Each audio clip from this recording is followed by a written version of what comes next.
బాపట్లకు సంబంధించిన గోపి అనే అతను వాళ్ళ మదరు, ఫాదరు, తమ్ముడు అమెరికాకు వచ్చారట. అతను అక్కడ ఉంటున్నాడు కదా, చూద్దాం కొడుకునేని. అందరూ కలిసి చక్కగా ట్రిప్ వెళ్ళారు ఎక్కడికో. గోపి తమ్ముడు ఏం చేశాడు అంటే, అన్నయ్య నేను కారు తోలుతాను, కాసేపు నాకు ఇవ్వు అన్నట్ట.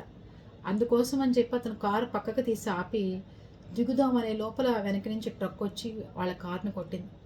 స్పాట్లో గోపి చనిపోవడం జరిగింది. తమ్ముడు, నాన్న, అమ్మ హాస్పిటల్లో ట్రీట్మెంట్ తీసుకుంటున్నారు. ఎంత బాధాకరమైన విషయం అండి. వాళ్ళు బతికిన తర్వాత వాళ్ళ మూలంగా కొడుకు మనం వెళ్ళటం మూలంగానే కదా చచ్చిపోయాడు, అన్నయ్యని నేను కారు ఆపమన్నందుకే కదా చనిపోయాడని ఆ పడే బాధ ఉంటుంది చూసారా, ఎవరం తీర్చలేమండి. నిజంగా చాలా బాధాకరమైన విషయం.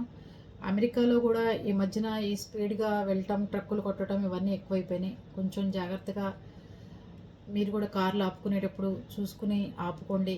ఎక్కువ ఓపెన్ ప్లేస్ ఎక్కువగా ఉన్న చోట చూసుకుని, అంతేగాని ఇలా వెహికల్స్ వచ్చే చోట ఆపుకోకుండా ఉంటే పోతుంది.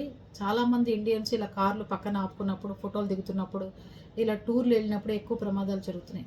ఆలోచించండి.